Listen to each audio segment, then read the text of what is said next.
Davor Cipak, predsjednik Hrvatskog karate saveza, glavni tajnik Europske karate federacije, pomoćnik glavnog tajnika Svjetske karate federacije. Praktički smo na mjesec dana od Europskog prvenstva u Zadru. S kakvim vašim dojmovima upravo tih nekoliko tjedana prije? Prije svega iznimno sretan, pozitivno uzbuđen. Hrvatska i grad Zadar su domaćini 59. Europskog seniorskog prvenstva, vrlo značajnog prvenstva za naš europski kontinent, za sve nacionalne federacije koje će doći ovdje u 5. mjesecu u Zadar. Ne samo onaj prestiž osvojiti medalju u karateu na Europskom seniorskom prvenstvu, već zapravo i plasirati se na skupiti bodove za svjetsko prvenstvo koje će se iduće godine održati u Kairu, ali isto tako svi će doći ovdje pokušati osvojiti odličja u ekipnoj konkurenciji i plasirati se za svjetsko ekipno prvenstvo koje se ove godine održava u Pamploni. Jedan dobar, uhodani tim, organizacijski odbor koji već posljednjih nekoliko mjeseci intenzivno radi na pripremi ovog prvenstva. Ostalo nam je još nešto, evo ga, manje od mjesec dana. Zaista je sve, odnosno teče sve u najboljem redu i vjerujem da će Hrvatski karate savez ponovo potvrditi ovaj svoj imidž vrhunske organizacije i dobrog gostoprimstva ovdje u Zadru. Što i na koji način znači ovaj takozvani inspekcijski vizit, odnosno posjeta nadležnih službi uoči Europskog prvenstva? Ovih dana smo ugostili ovdje u inspekcijskom posjetu predstavnike Svjetske karate federacije koji su zaduženi za medije i televiziju. Dobio sam još informaciju da je do sada već 30-ak televizijskih europskih kuća otkupilo televizijska prava za prijenos iz Višnjika.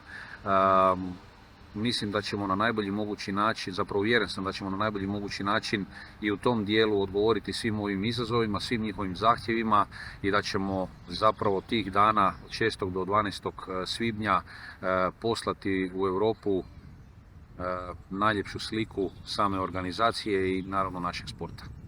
Hrvatska je ponovno domaćin poslije 3 godine i Poreča 2021. Koliko će se primijeniti iskustva s tog prethodnog prvenstva sada? 2019. godine Hrvatski karate savez je kandidirao organizaciju, jednu od organizacija, i prva slobodna organizacija je bila ova 2024. godine. Tada sam bio sretan i nekako se činilo daleko ta 2024. godina, međutim uslijed COVID pandemije Švedska je tada bila odustala od organizacije zbog jednog čvrstog lockdowna.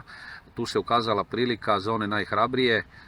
Moram reći da sam uz jednu veliku podršku nekolicine ljudi iz Hrvatskog karate saveza, uz podršku tadašnjeg upravnog odbora, ali uz jednu veliku podršku i ondašnjeg civilnog stožera i Ministarstva turizma i sporta i Hrvatskog olimpijskog odbora i naravno grada Poreča, nekako smo se uhvatili u koštac i unutar 6 mjeseci osigurali vrhunsku organizaciju u našoj Žatici u Poreču pod teškim uvjetima tada COVID pandemije. Ljudi danas to zapravo zaboravljaju, međutim zaista je bilo izazovno, teško ugostiti približno oko 1400 sudionika, osigurati onaj zdravstveni balon da virus ne probije taj balon i da se u 8 dana zapravo niko ne zarazi i u tome smo uspjeli.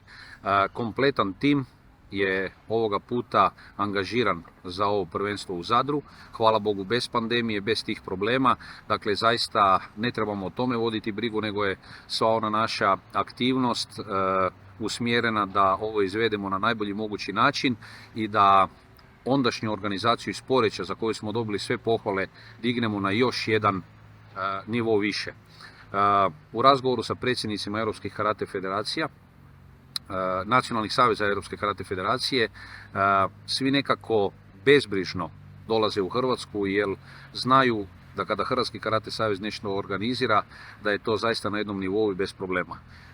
Mi ćemo se svakako potruditi da uz ovaj jedan regularni tijek zadovoljavanja svih kriterija, pravila Europske karate federacije i njihovih zahtjeva pripremimo još nešto više. Moram iskoristiti priliku zahvaliti se na jednoj velikoj podršci Ministarstva turizma i sporta, naših sponzora i naravno grada Zadra i Zadarske županije. Posebno bi tu istaknuo gradonačelnika gospodina Dukića koji je objeručke na prvu prihvatio ovo domaćinstvo i zapravo do sada bio čvrsto uz nas na ovom putu svih priprema. Gospodine Cipak, hvala lijepa i sretno i uspješno u nastavku. Hvala i vama i veseli me da ćete biti ponovo uz nas kao i u Poreču ovaj puta u Zadru i da ćemo na najbolji mogući način odraditi ovaj jedan zahtjevan, ali sjajan posao.